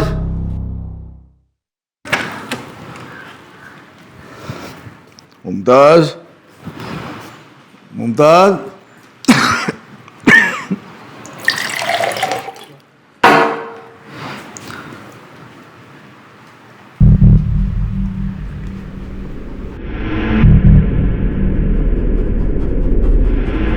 मुमताज को खत्म करना है।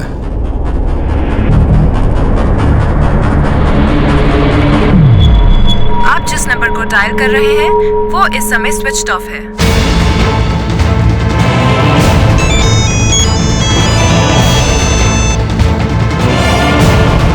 हेलो। हाँ, जमील को फोन दे। भाईजान तो मस्जिद गए हैं।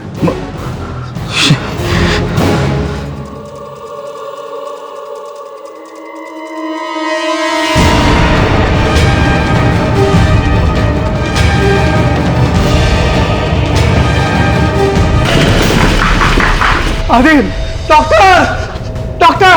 क्या हुआ? डॉक्टर, मेरे बेटे को करंट लगा। चलो फौरन आईसीयू में लेके चलो, जल्दी। आदिल, आदिल बेटा, आदिल बेटा।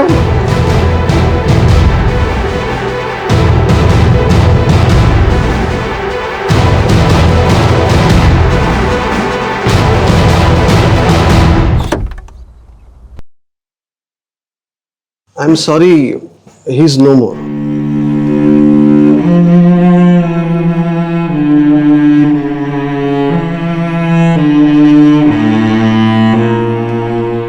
आदिल अंसारी की मौत दिखने में तो एक दुर्घटना लग रही थी, लेकिन उसका मर्डर हुआ था, जिसका अंदाजा डॉक्टर्स को बहुत जल्दी हो गया था।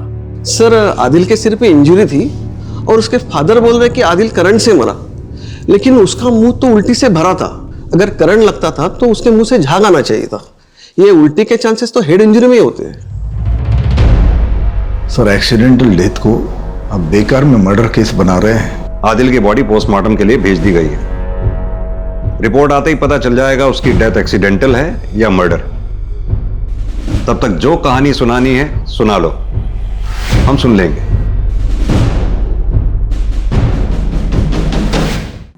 सर, ये वायर आदिल के पैरों में फंसा हुआ था। यहां से ये कट गया है, उसको करंट लग के गिर गया होगा। गिरने के बाद सर पर चोट आई होगी। ये उल्टी और झाग के बारे में मुझे कुछ नहीं पता। अच्छा सर,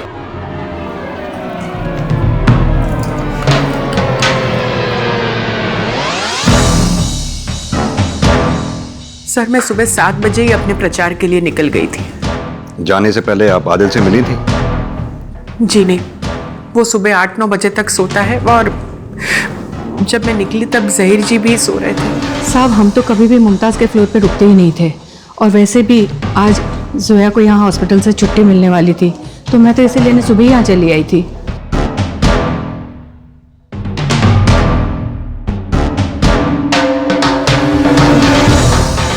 सर, वायर को पर्पसली काटा गया और फ्लोर पे उल्टी के ट्रेसेस हैं। उल्टी को साफ भी किया गया। घर के सर्वेंट्स को बुलवाओ। सर मैं 10 बजे खाना बनाने आती हूँ। जब मैं आई तो घर पर कोई भी नहीं था। सर मैं फर्स्ट फ्लोर पर सफाई कर रही थी, तभी मैंने बड़े साहब की आवाज़ सुनी। मैं नीचे आई तो मैंने देखा बड़े साहब आदिल बाबा को लेकर अस्पताल जा रहे हैं। आपने जब आदिल की लाश देखी तो घर पे आपके अलावा और कौन फैमिली मेंबर था? जी कोई नहीं। तो फिर आपने उल्टी खुद साफ की या किसी सर्वेंट से करवाई? सर वहां उल्टी थी ही नहीं। उल्टी ही नहीं, वायर भी पर्पसली काटी गई थी। आप कहना क्या चाहते हैं? मैंने अपने बेटे को मारा नहीं तो उसकी डेथ को एक्सीडेंटल डेथ क्यों बता रहे थे? सर वो एक्सीडेंटल डेथ ही है। एक्सीडेंटल डेथ है तो आदिल की उल्टी किसने साफ की? पुलिस अभी जोया अंसारी का केस सॉल्व भी नहीं कर पाई थी कि आदिल अंसारी की रहस्यमयी मौत का केस सामने आया। एक तरफ पुलिस आदिल की हत्या की पहेली सुलझाने की कोशिश कर रही थी, वहीं जोया के रेप केस के सस्पेक्ट होशियार सिंह का गायब होना अभी तक रहस्य बना हुआ था। लेकिन आदिल की हत्या से जुड़े कुछ नए समीकरण सामने आए। सर, आदिल की पोस्टमार्टम रिपोर्ट के मुताबिक उसकी मौत सर पे चोट लगने से हुई। हत्या का समय सुबह 8 से 10 बजे के बीच। सर मैंने पता किया, आदिल की हत्या की पिछली रात जहीर देर रात को नशे की हालत में घर पहुंचा था। जहीर को उसका ड्राइवर जमील अपने कंधे पर उठाकर घर के अंदर ले गया और जमील अगली सुबह तक वहीं था। जमील को जहीर के दूध वाले ने सुबह गाड़ी में सोते हुए देखा था। साहब मैं बहुत थक गया था, घर जाने की बिल्कुल हिम्मत नहीं थी, इसलिए मैं गाड़ी में सो गया था। और सुबह उठकर आदिल का कत्ल करके घर चला गया। साहब आप बिना वजह मुझ पर शक कर रहे हैं। ये चोट कैसे लगी? आदिल से हाथापाई हुई थी? अब जहीर साहब ने मारा था, लेकिन छोटे मालिक से कोई हाथापाई नहीं हुई थी। जहीर ने क्यों मारा था तुझे? साहब वो बिना वजह भी मार देते हैं। और ये सिलसिला तेरे से बर्दाश्त नहीं हुआ, इसलिए तूने जहीर के बेटे आदिल का कत्ल करके जहीर को फंसाने के लिए उस पर इल्जाम लगा दिया। नहीं साहब मैंने नहीं मारा। लगता है तू ऐसे सच नहीं उगलेगा। सर आप मेरा यकीन कीजिए, मैंने नहीं मारा। तो फिर किसने मारा? साहब मैंने नहीं, जहीर साहब ने मारा होगा। तू खुद को बचाने के लिए तो जहीर को नहीं फंसा रहा। साहब उनके सर पे हमेशा खून सवार रहता था। उन्होंने मुझसे बोला कि मैं मुमताज मैडम को जान से मार दूं। जब मैंने मना किया तो उन्होंने मुझे मारा। धीरे धीरे सच बोल रहा है या सोच सोच के झूठ बोल रहा है? साहब मैं झूठ क्यों बोलूंगा? उन्होंने सच में मुझसे मुमताज मैडम को जान से मारने के लिए बोला था। वो जरूर मुमताज ने उसे भड़काया होगा। यानी तुम मानते हो कि तुम अपनी बीवी मुमताज से नफरत करते हो? मुमताज से नफरत करता हूं मैं, लेकिन अपने बेटे से नहीं। यानी कि तुमने जमील को मुमताज को मारने के लिए बोला था? नशे में बोला था, लेकिन उस नमक हराम ने मुमताज को यह बात जाके बोल दी और मुमताज ने मेरे बेटे को मारकर मुझे ही फंसाया। वो चालाक है। वो जितना मुझसे नफरत करती थी उसे कई गुना ज्यादा मेरे बेटे से नफरत करती थी। जोया का रेप भी उसी ने करवाया है। होशियार सिंह को भी उसी ने गायब करवाया है। इतना सब कुछ जानते हो तो हमें पहले क्यों नहीं बताया? पहले मुझे सिर्फ शक था, लेकिन होशियार सिंह के गायब होने के बाद मेरा शक यकीन में बदल गया। पर इससे पहले कि मैं आपको आके कुछ बोलता, मेरे बेटे को मारकर उसने मुझे फंसाया, अपनी चाल चल दी।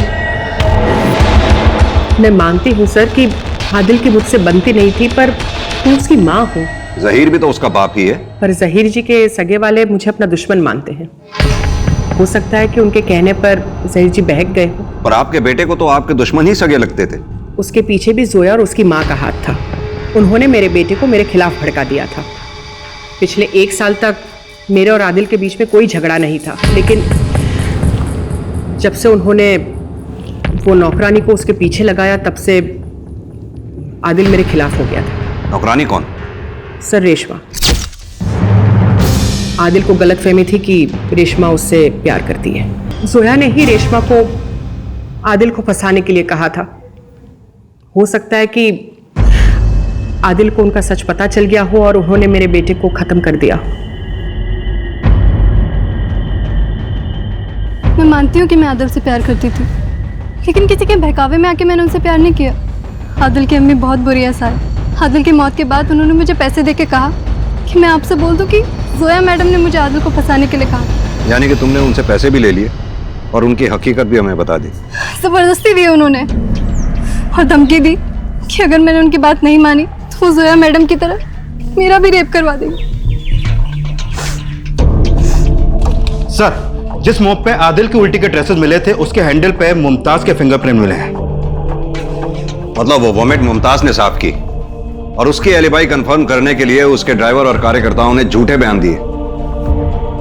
आखिरकार जो एविडेंस पुलिस को मिले वो आदिल अंसारी की हत्या का आरोपी उसकी मां मुमताज अंसारी को बना रहे थे। वहीं मुमताज अंसारी के ड्राइवर और कार्यकर्ताओं का झूठ भी पकड़ा जा चुका था और अब उनसे होशियार के गायब होने का राज उगलवाया जा रहा था। मैं मानता हूँ कि मुमताज मैडम के कहने पे मैंने झूठ बोला, लेकिन मुझे नहीं पता कि होशियार सिंह कहाँ है। उन्होंने जोया का रेप कराया है ये भी मैं नहीं जानता। कितनी बार बोलूं, मैंने जोया का रेप नहीं करवाया। अब तुम ये भी कहोगे कि अपने बेटे आदिल का मर्डर भी तुमने नहीं किया।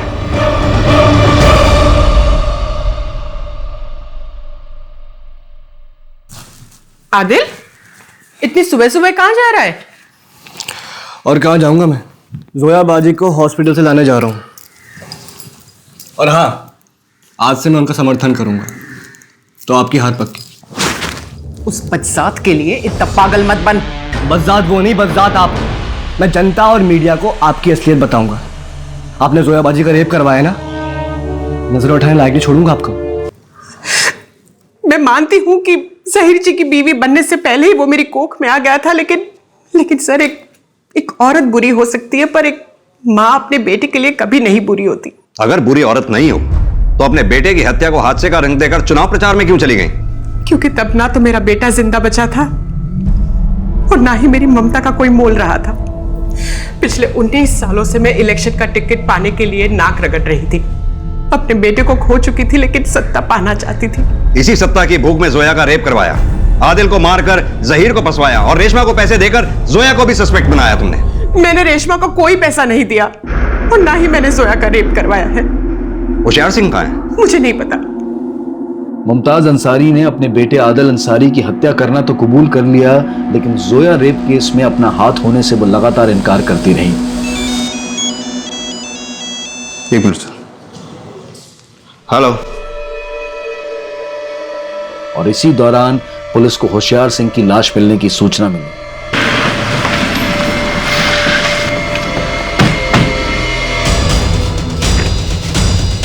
जब रेशमा कुरैशी से सवाल जवाब किए गए तो आखिरकार उसने माना कि उसने पुलिस को पहले झूठा बयान दिया। किसने कहा था तुम्हें हमसे झूठ बोलने के लिए? बोलो। जमील भाईजान ने कहा था आपसे वो सब कहने के लिए। जमील ने? क्यों? ये सब मुझे नहीं पता साहब। शायद उनको जहीर साहब ने कहा होगा। रेशमा कुरैशी को तलब करने से पहले ही पुलिस को पता लग चुका था कि अब जमील कुरैशी भी फरार हो गया था। सर, जमील का फोन पिछले 4 घंटे से बंद है और आखिरी कॉल उसने जहीर को की थी। इस जहीर को लेके आओ। सर, पार्टी ने टिकट नहीं दिया, अपनी बीवी मुमताज से जलन निकालने के लिए अपनी बेटी जोया का रेप कराया, रेपिस्ट को मारा और अब जमील को गायब कर दिया। मैंने कुछ नहीं किया। जमील और रेशमा मिलके किसी बात का बदला ले रहे हैं हमारे खानदान से। तुम बहन भाइयों को पकड़िए, उनको तोड़िए, सच क्या है अपने आप बाहर आ जाएगा। शाह बोल। जहीर अंसारी अपने बयान से जोया रेप केस को एक नया एंगल देने की कोशिश कर रहा था। वहीं पुलिस एक तरफ रेशमा से भी लगातार पूछताछ कर रही थी और जमील की तलाश भी जारी थी। और इन सब के बीच जोया अंसारी ने फिर से अपना चुनाव प्रचार शुरू कर दिया था।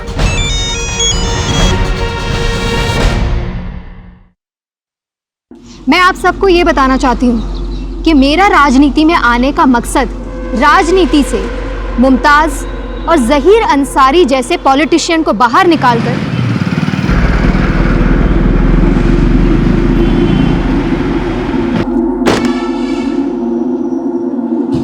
जोया, तुम्हें हमारे साथ चलना होगा। पर क्यों सर? किशोरी जी चलो। सर पर बताइए तो सही मैंने किया क्या? सर आपको कोई गलतफहमी हुई है, मैं खुद अपना रेप क्यों करवाऊंगी? तूने जिस मोहरे को भगाया था वो अब पकड़ा जा चुका है। जमील ने सब उगल दिया। तूने जमील और उसके दोस्तों के साथ मिलकर कुकर्म का जो झूठा नाटक रचा और होशियार सिंह को बलि का बकरा बनाया। तेरी मेडिकल रिपोर्ट और होशियार सिंह की डीएनए टेस्ट सब टैली करके देख लिया है हमने। ना तो होशियार सिंह ने तेरा रेप किया और ना ही वो क्राइम स्पॉट पर मौजूद था, बल्कि तूने और जमील ने मिलकर फेक क्राइम सीन क्रिएट किया। तूने जो मिसाल दी उससे तुझे लोगों की झूठी हमदर्दी नहीं, घृणा नसीब होगी। मुमताज चाहे जैसी भी औरत है, कम से कम अपनी बेटे की तो थी, लेकिन तूने मुमताज को नीचा दिखाने के लिए उससे उसका बेटा भी छीन लिया। हाँ, क्योंकि मैं उस औरत को नीचा दिखाना चाहती थी, क्योंकि उसकी वजह से मेरी मां को नीचा दिखाया जाता था। उस औरत ने मुझसे मेरे अब्बू छीन लिए, इसलिए मैंने उससे उसका बेटा छीन लिया। तू तो उसकी कुर्सी भी छीनना चाहती थी, लेकिन बुरी नीयत से किया गया काम कभी सफल नहीं होता। जिनकी करनी और कथनी में फर्क होता है वो चाहे जितना भी अच्छा बोलते हों, लेकिन जब करनी सामने आती है तो अच्छे अच्छों की जड़ें उखड़ जाती हैं। कहते हैं कि राजनीति की शब्दावली में झूठ और सच के कई पर्यायवाची होते हैं, और कभी कभी तो झूठ को इतना आकर्षक बना दिया जाता है कि वो सच से भी ज्यादा प्रभावशाली लगने लगता है। लेकिन झूठ को चाहे जितना भी शीशे में उतार दिया जाए, दिलों पर छाप सच की ही छूटती है। इसी विचार के साथ मैं अनूप सोनी अब आपसे विदा लेता हूं। फिर मुलाकात होगी अगले एपिसोड में एक और चौंका देने वाले केस के साथ। तब तक अपना और अपने परिवार का ख्याल रखें और देखते रहें क्राइम पेट्रोल डायल 100। सबक एक को सीख हम सबको। जय हिंद। इस तरह के और भी एपिसोड देखने के लिए हमारे चैनल को सब्सक्राइब करें और बेल आइकन दबाना ना भूलें।